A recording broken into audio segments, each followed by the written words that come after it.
It began like any typical morning. I was lounging in our warm living room, idly swiping through my phone, when suddenly I heard the crunch of tires on gravel outside. It was late, well past midnight, but I knew it had to be her. My wife, Amy, had been away on a business trip for the past 3 days. The travel itself wasn't unusual. Her job often took her out of town.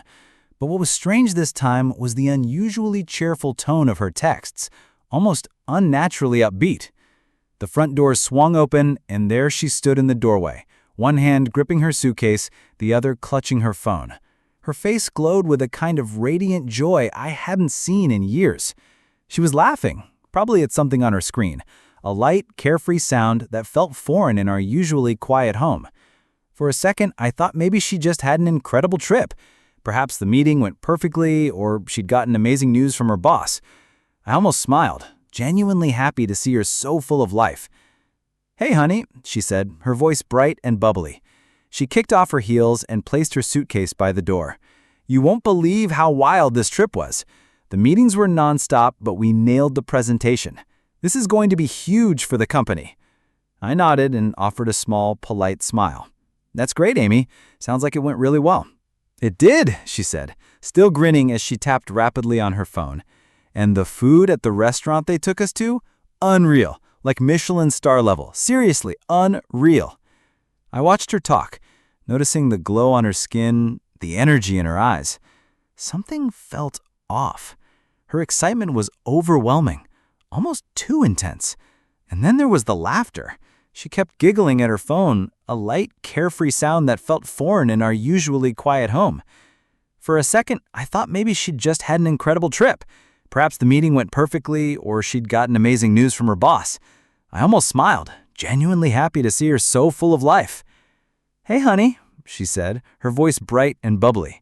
She ticked off her heels and placed her suitcase by the door. "You won't believe how wild this trip was. The meetings were nonstop, but we nailed the presentation. This is going to be huge for the company." I nodded and offered a small, polite smile. "That's great, Amy. Sounds like it went really well." "It did," she said, still grinning as she tapped rapidly on her phone. "And the food at the restaurant they took us to? Unreal. Like Michelin star level. Seriously, unreal." I watched her talk, noticing the glow on her skin, the energy in her eyes. Something felt off. Her excitement was overwhelming, almost too intense. And then there was the laughter. She kept giggling at her phone, a light, carefree sound that felt foreign in our usually quiet home. For a second, I thought maybe she just had an incredible trip. Perhaps the meeting went perfectly, or she'd gotten amazing news from her boss. I almost smiled, genuinely happy to see her so full of life. "Hey, honey," I said, half joking. "Maybe I should send you on more business trips." She laughed again, but this time it sounded forced, nervous. "Yeah, maybe," she replied, pulling away to grab her suitcase. "I'm just going to unpack real quick." As she headed toward the bedroom, something inside me twisted. Maybe it was how she avoided meeting my eyes, or the way she clutched her phone like it held a dangerous secret. Whatever it was, I couldn't shake the feeling that her joy wasn't just about work. When she disappeared behind the bedroom door, I stayed in the living room staring at the empty space where she'd been. That's when I noticed her laughter had stopped. In fact, the whole house had gone completely silent. Curiosity burned through me. I moved quietly down the hall, my footsteps muffled by the carpet. As I reached the bedroom door, I heard her whispering, urgent, panicked. "No, no, no, this can't be happening. Not now." I peeked inside. She was sitting on the edge of the bed, her suitcase open in front of her. In her hands was a piece of paper, and her face had gone deathly pale. The joyful expression from moments ago had vanished, replaced by pure terror. Her hands trembled as she stared at the paper. "What's wrong?" I asked, stepping into the room. She jumped, startled, and quickly shoved the paper back into the suitcase. "Nothing," she said, forcing a laugh that didn't match the fear in her eyes. "Just, work stuff." I raised an eyebrow. "Work stuff? You look like you've seen a ghost." She shook her head, snapping the suitcase shut with a loud click. "I'm fine, just tired. I'll tell you about it tomorrow, okay?" Before I could respond, she brushed past me and hurried toward the bathroom. The door slammed shut, leaving me standing there, confused, unsettled, and deeply suspicious. Something was wrong. My gut screamed that she was hiding something, and I knew I wouldn't be able to sleep until I found out. So I did the one thing I never imagined I'd do. I waited until I heard her shower running, then I opened her suitcase. What I found inside froze my blood. I hesitated for a moment, staring at the suitcase like it was a cursed object. My heart pounded, my palms slick with sweat. But I couldn't stop myself. I had to know what she was so desperate to hide. Slowly, I unzipped the case and lifted the lid. At first glance, it looked normal. Clothes, toiletries, some folded documents. But as I dug deeper, I found something that made my stomach lurch. Underneath her clothes was a neatly wrapped gift box tied with a red ribbon. It wasn't addressed to me. In fact, there was no name at all. But the size and shape sent a chill through me. It was too personal, too intimate. Then I saw it, a small card tucked into the fabric. My heart dropped as I read the words written in her handwriting. For when we're finally alone. My chest tightened. A wave of nausea hit me. This wasn't a mistake. This was proof, undeniable evidence that my wife had been lying to me. I sat on the edge of the bed, clutching the card, my mind flooded with questions. Who was we? Was it someone from her office? A stranger she'd met on this trip? I needed answers, but I couldn't confront her yet. If I did, she'd just deny it. I had to be smart. I carefully put everything back exactly as I found it, zipped the suitcase shut, and returned it to its spot. Then I grabbed my phone and opened the browser, searching for any clue. My hands shook so badly I could barely type, but I managed to log into our shared phone account. What I saw made my stomach sink even further. Her call log was filled with numbers I didn't recognize, many with long durations. One number stood out, called every day of her trip, sometimes multiple times. My pulse raced as I copied it into a reverse lookup tool. The result popped up instantly. Ethan Reynolds. The name meant nothing to me, but the implication was clear. Whoever this man was, he'd been a major part of her business trip. I stared at the screen, trying to make sense of it. A coworker? A client?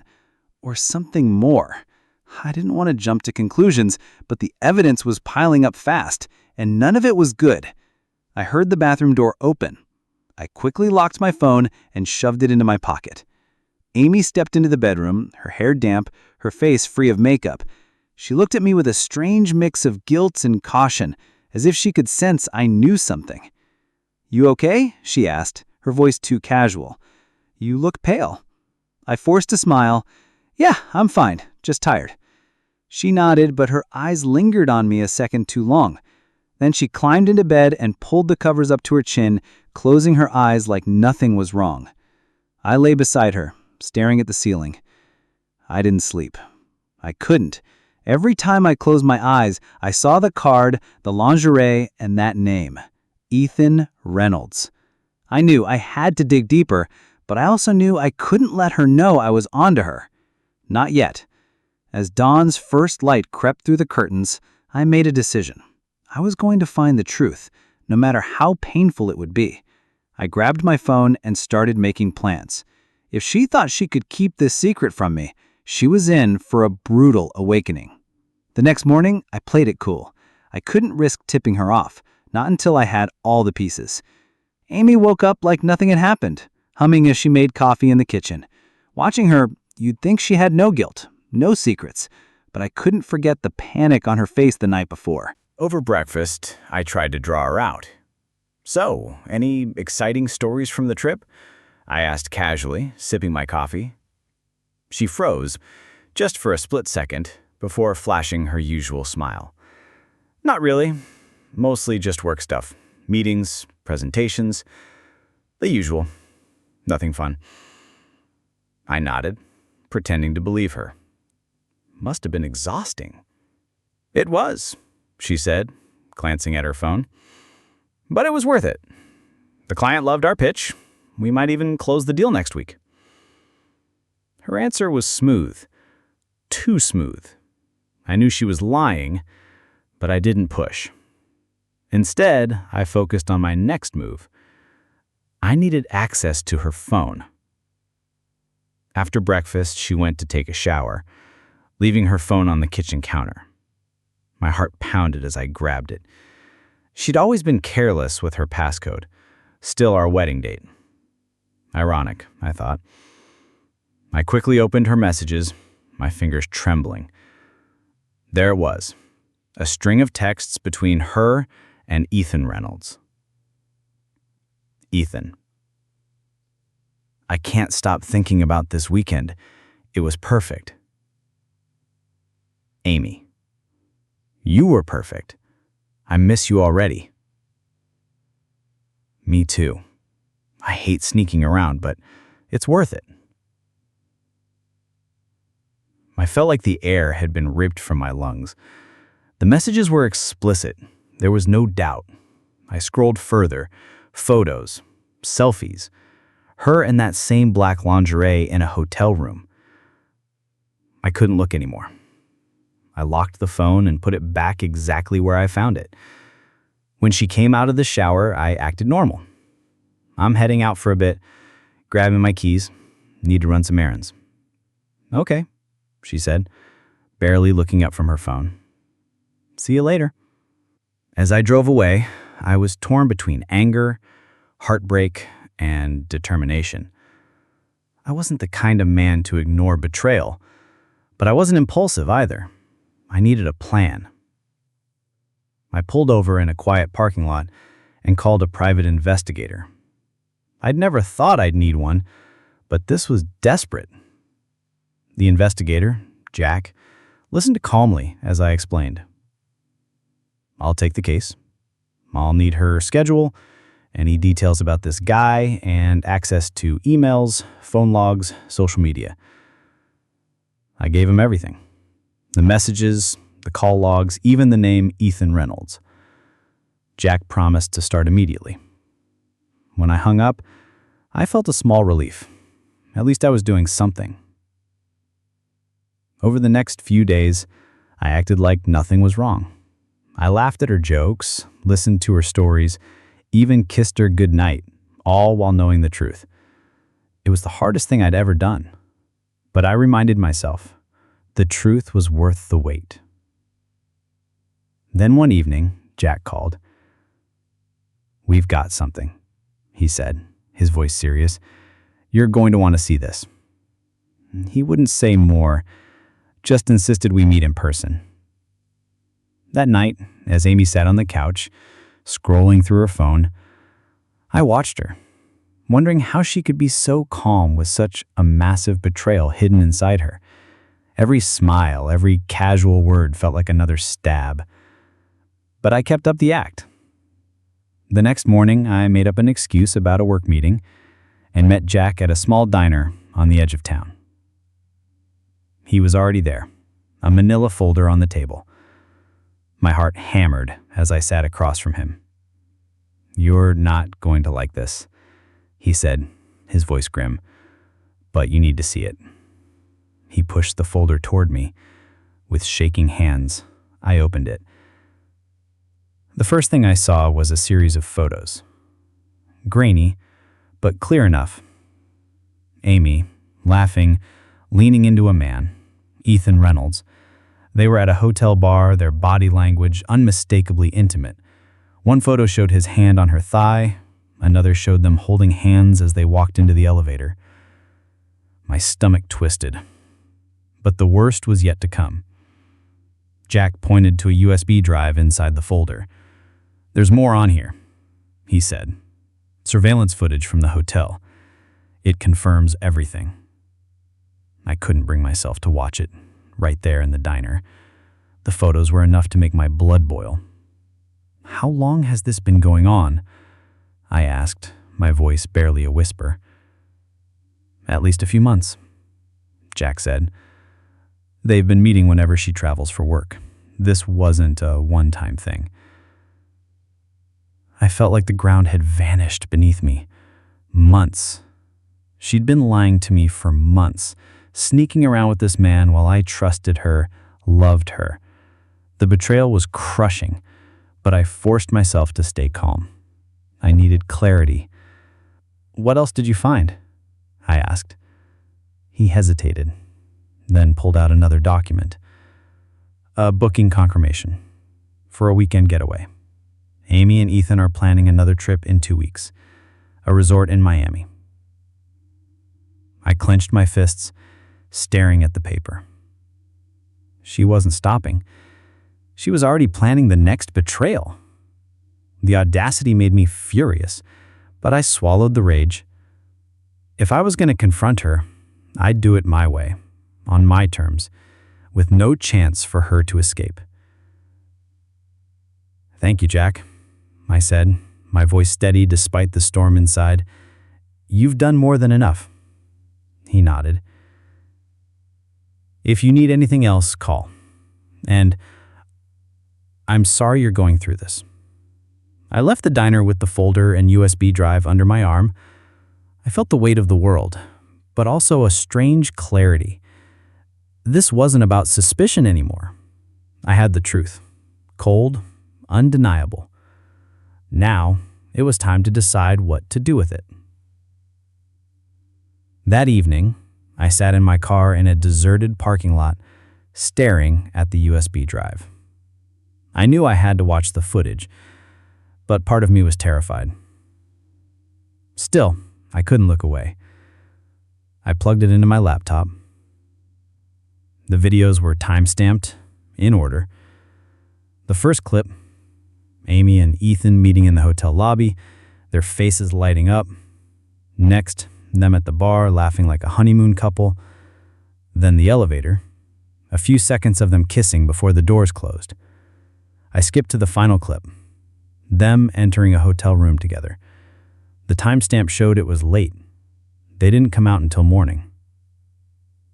I closed the laptop and leaned back, feeling like I'd been punched. The evidence was overwhelming, but it also gave me power. For the first time in days, I felt in control. She thought she could hide this, but now I had everything. Confronting her wasn't enough. I wanted her to feel the weight of her lies. But I also wanted to do it so she couldn't deny, couldn't squirm. A few days later, I tested her. "Hey," I said casually, "you mentioned something about Miami a few weeks ago?" Her reaction was instant. Her grip tightened on her coffee mug. For a second, she looked like a deer in headlights. "Oh, that's not confirmed yet," she stammered. "I'll let you know if it happens." "Cool," I said, forcing a smile. "Let me know. Maybe I'll come with you this time." Her nervous laugh said it all. Over the next days, I kept up the act, quietly preparing. I backed up all the evidence, photos, texts, videos, onto multiple devices. I printed key screenshots. This wouldn't be a shouting match. I wanted cold, undeniable proof. Then came the perfect moment. One evening, as she scrolled through her phone, I said, "Hey, remember when we used to watch those true crime shows?" She glanced up. "Yeah, those were fun. Why?" "I was thinking we should watch something like that again. You know, see how people unravel mysteries, expose secrets." I let the words hang. Her smile faltered. She shifted uncomfortably.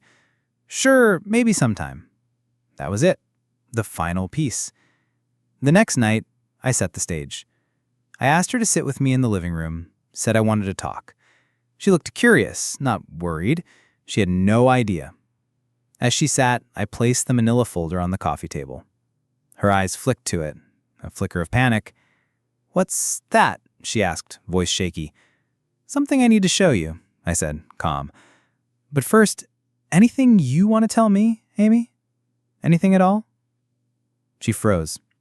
Her face went pale. "You know exactly what I mean. I'm giving you one chance to be honest. If you're hiding something, now is the time." Her lips moved, but no words came. When she stayed silent, I opened the folder and slid the photos across the table. "These are from your business trip. Recognize them?" Her eyes widened. Hands trembled. "I can explain it," she stammered. "Oh, I'm sure you can. But before you do, maybe you'd like to see this." I pulled out my laptop and played the elevator footage. Her face drained of color. "It's not what it looks like," she whispered. "It's exactly what it looks like. I snapped. You lied. You betrayed me, and you thought you could get away with it." She opened her mouth, but I wasn't done. "I know about Ethan. I know about Miami. I know everything, Amy. So tell me, how long were you planning to keep this up?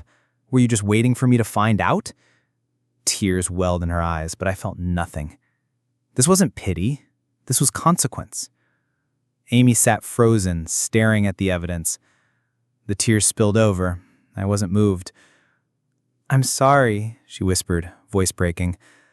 I never stopped loving you." I laughed bitterly. "You don't do this to someone you love, Amy. You don't lie, betray trust, sneak into hotels with someone else. If you loved me, spare me that line." Her sobs grew louder. "I don't know why I did it. I was stupid, selfish. I wasn't thinking." That much is clear. But now you have to think, Amy, because this isn't ending with tears and forgiveness. There are consequences. She looked up, panicked. What do you mean?" I pulled out the printed screenshots and dropped them on the table. "This is going to our lawyer. I'm filing for divorce." Her jaw dropped. "Wait, no, please, we can work through this. Give me a chance." I pulled my hand away. "You don't get a chance after months of lies and cheating. You destroyed any chance we had. I can't trust you. And without trust, there's nothing." I stood, grabbing the folder and laptop. "I'll be staying at a hotel tonight. You can stay here, but don't expect things to go back to normal. This is the beginning of the end, Amy." As I turned to leave, she called after me, voice cracking. "Please don't do this. I'll do anything. Just don't leave." I paused at the door, glancing back. The sight of her, broken, desperate, should have hurt, but I felt nothing. "You already left," I said quietly, "the moment you chose him over me." And with that, I walked out. I drove for hours, emotions swirling, anger, betrayal, heartbreak. I'd never imagined this, blindsided by the person I trusted most. Her pleas echoed in my head, but only made me angrier. She didn't care about me. She cared about being caught. Eventually, I pulled into a cheap roadside motel, dingy, perfect for being alone. I checked in, sat on the bed, and opened the folder. I flipped through the evidence. Every photo, every message, proof. My decision was final. The next morning, I called the divorce attorney, Alan. Highly recommended. I told him everything. He listened, then laid out my options. "With this evidence, it'll be straightforward. But what do you want? A clean break or something more?" I thought, part of me wanted revenge, but another part just wanted it over. I said, "A clean break. But she will take responsibility. She will not walk away unscathed." Alan nodded. "Fair. We'll start drafting today. Where are you staying?" "A motel," I said, "but I'll manage." After hanging up, I felt relief. For the first time in days, I had a plan. Later, Jack called. "Ethan's wife found out," he said. "She's threatening to go public unless Amy backs off." I laughed bitterly. The irony. Amy wasn't just destroying our marriage, she was wrecking someone else's too. "Let her go public," I said. "Maybe Amy needs to feel what it's like to have her world collapse." The days that followed were a whirlwind. Alan moved fast. Amy, meanwhile, became a shadow of herself. No more confidence, just quiet desperation. She tried to apologize again. I held firm. "I can't do this anymore, Amy. I deserve better. You made your choices. Now live with them. I'm done being your safety net."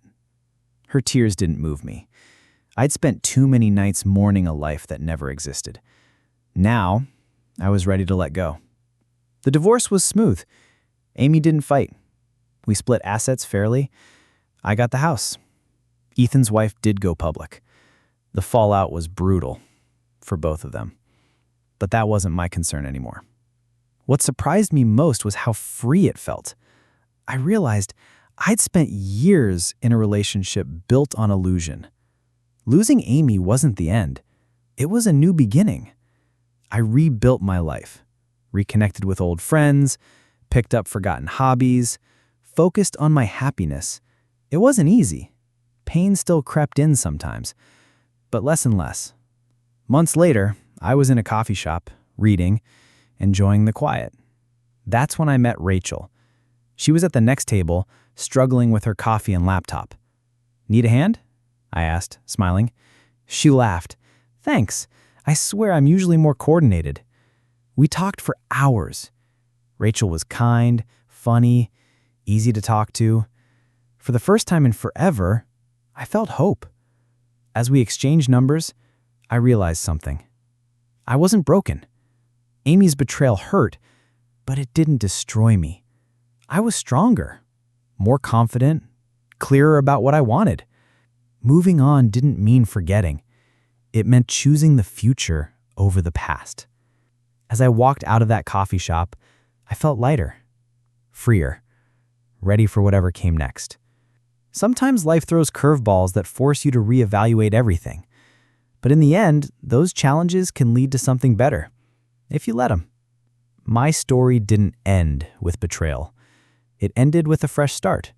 And for that, I'm grateful. If you like this story, please like and subscribe.